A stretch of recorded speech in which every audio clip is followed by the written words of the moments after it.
का ये कार्य करते हैं। चलिए, वायुसेना के 2 विमान सुखोई 30, वायुसेना के 2 विमान सुखोई 30 और मिराज 2000 मध्य प्रदेश के मुरैना में दुर्घटनाग्रस्त हो गया, जिसमें 2 पायलट की मृत्यु हो गई। देख रहे साहब, यही बात बोल देते हैं तो सबको बुरा लग जाता है, सबको बुरा लग जाता है कि हमारा, देखिए हमारे सबसे एडवांस अगर टेक्नोलॉजी है, सबसे अधिक भारत का सबसे एडवांस टेक्नोलॉजी लेस जो अगर कोई लड़ाकू विमान है सुखोई 30, ये 360 डिग्री मूव कर सकता है, 3 सेकेंड में 360 डिग्री ये मूव कर जाता है, चारों तरफ घूम जाता है। ऊपर में ही फ्यूल अगर खत्म हो गया तो भर लेगा, समझ, हाँ ऑटोमेटिक, दूसरे जहाज से ऑटोमेटिक भर लेगा। इस तरह से सुखोई 30 इतना एडवांस टेक्नोलॉजी से लेस जहाज है। और ये जा करके देखिए कि अगर उसमें वायुसेना का पायलट होता है तो क्या हो जाता है, दुर्घटनाग्रस्त। अब देखिए मिराज 2000 जो आपको पता है कि सर्जिकल स्ट्राइक में इसी जहाज का प्रयोग किया गया था, जो टारगेट के ढूंढ को मारता है। अब बताइए, वो जब खाली जा रहा है तो क्या हो रहा है, पायलट हमारा जो है उसकी हत्या हो जा रही है, मृत्यु हो जा रही है, बताइए। लेकिन आज तक कोई नेतवा ऐसा है जब चुनावी रैली में हमारी भारतीय सेना का जहाज प्रयोग करता तो उसका जहाज कभी क्रैश हो गया हो? आज तक कभी भी नेतवा का जहाज काहे न क्रैश होता है? वो भी तो जाता है, जब भी चुनाव होगा तो आप देखिएगा मैक्सिमम जो नेता है वो हेलीकॉप्टर से जाएगा, और जो सबसे खास करके जो केंद्रीय नेता होगा, रक्षा मंत्री, प्रधानमंत्री, ये सब वायुसेना के ही विमान से जाते हैं। अब वायुसेना के विमान से अगर जाते हैं तो उस समय क्यों नहीं क्रैश होता है? हमारा सेना बस से जाएगा तब खाई में गिर जाएगा, ब्रेक के फेल हो जाएगा। हमारा सेना ऊपर से जाएगा तो ऊपरे में क्रैश कर जाएगा। हमारा सेना जो है सो ट्रेन से जाएगा तो ट्रेन में उलट जाएगा। बताइए, ये सब जो होता है हमारे नागरिकों के साथ और हमारे सेना के साथ ही क्यों होता है?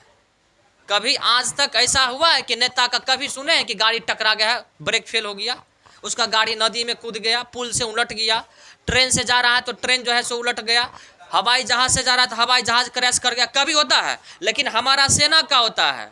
और सेना में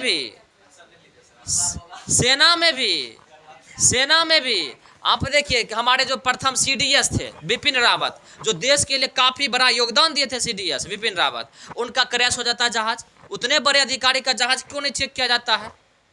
अगर टेक्नोलॉजी फेल हो जाता है तो हमारे सेना के साथ ही टेक्नोलॉजी क्यों फेल होता है? नेतवा के साथ टेक्नोलॉजी क्यों नहीं फेल होता? उस समय टेक्नोलॉजी कैसे प्रॉपर काम करता है?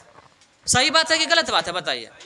अगर टेक्नोलॉजी वही लगा हुआ हमारे CDS विपिन रावत में, वही टेक्नोलॉजी हमारे नेतवा में लगा हुआ है, तो CDS विपिन रावत का टेक्नोलॉजी फेल क्यों गया विमान का, हेलीकॉप्टर का? और इतना जो भारत में इतना विधायक है, इतना सांसद है, इतना मंत्री है, एको वो आज तक देखे कि हेलीकॉप्टर क्रैश में उसकी मृत्यु हो गई? क्यों नहीं होता है? क्योंकि ये सब जो होता है ना जानबूझ के करवाया गया होता है। और यही बात बोल देंगे ना तो जो भक्त होगा उसको भी बुरा लगेगा, जो चमचा होगा उसको भी बुरा लगेगा। तो हमारा भाषण वही सुन सकता है जो इस सब देश का सब नागरिक है, ईमानदार नागरिक है, समझदार नागरिक है, जिम्मेदार नागरिक है, उसी को बढ़िया लग सकता है कि नहीं? चलिए क्या हुआ? चलिए, गलत बोल रहे, बताइए सही बात है कि नहीं है? अगर टेक्नोलॉजी फेल होता है, मान गए इलेक्ट्रॉनिक चीजें हैं, टेक्नोलॉजी फेल होता है, तो हर बार टेक्नोलॉजी फेल हमारे सेना के साथ ही क्यों? ये पहले बताइए।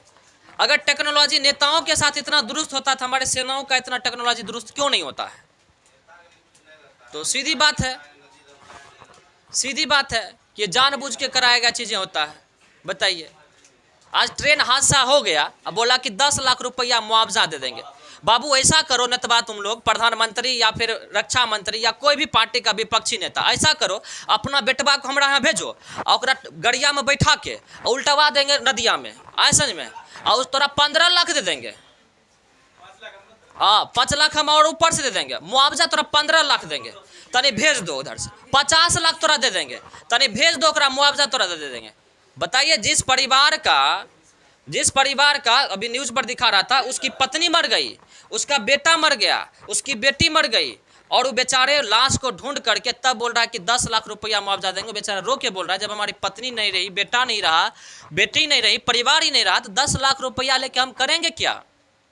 यही बात हम नेतवा को बोलते हैं। ऐसा करिए, आप अपने परिवार को भेजिए, यही हमारा जो राजेंद्र पुल है ना, उल्टवा देते हैं यहीं से, और 20-20 लाख रुपया हम आपको मुआवजा दे देते हैं। आपका टेक्नोलॉजी काहे नहीं फेल होता है? जो हमारा नागरिक गरीब व्यक्ति जाता है कमाने के लिए, उसी का टेक्नोलॉजी क्यों फेल हो जाता है? तो और ये चीजें जो आप देख रहे हैं ना, विमान दुर्घटना, ये जो देख रहे हैं सेनाओं का विमान दुर्घटना, आप ये नया नहीं, हर महीना में हम आपको एक दो दिखाते हैं, हर महीना में। कभी बस जो है सो सेना का खाई में गिरता है, कभी राजस्थान में, कभी कहीं। MiG-21 तो हर दिन लगता है कि जो हर दिन जो है सो होता है। बताइए एक पायलट बनने में कितना मेहनत है, कितना पढ़ना पड़ता है, कितना टाइम देना पड़ता है, कभी सोचा है नतबा लोग? उसके बेटा का तो करियर बना हुआ है, बस अपने रिटायर हुए, अपने जो है सो राजनीति से संन्यास लेंगे तो पहले ओकरा पीछा लगा देंगे। लेकिन एक पायलट बनने में बच्चा को जन्म से लेकर के आज तक कितना मेहनत करता होगा, और वो बच्चा का जो पिता होगा कितना कमा करके उसमें लगाया होगा। 1 इंच कम रहता तो हटा देते हैं, आपसे नहीं होगा। पता है पायलट बनने के लिए एक से एक क्या कहते हैं मेडिकल टेस्ट होती है, हम देखे हैं इस चीज़ों को। आप निकाल देते हैं और सीधे MiG-21 में जो है चढ़ा करके कहते चल जा ऊपर क्षुद्र ग्रह पे, और बोल देते हैं कि 10 लाख आपको मुआवजा दे देंगे।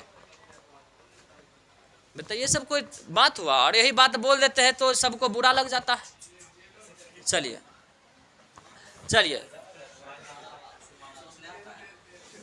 अब सोच रहे, हम लोग आपको पढ़ा रहे हैं तो हम तो जान रहे हैं कि एक सिंपल नौकरी बिहार पुलिस लेने में कितना मुश्किल है, दरोगा का नौकरी लेने में कितना मुश्किल है, यहाँ पायलट बनने की बात है। तब इसको कहता कि चढ़ जा ऊपर, क्या कहते हैं मिराज 2000 में मिराज पे चढ़ा के सुराज पर भेज देता है। बताइए जानबूझ के कराया हुआ है ना, ये हमारे सेना शहीद थोड़े हो रहा है, ये हमारे सेना को शहीद करवाया जाता है। चलिए।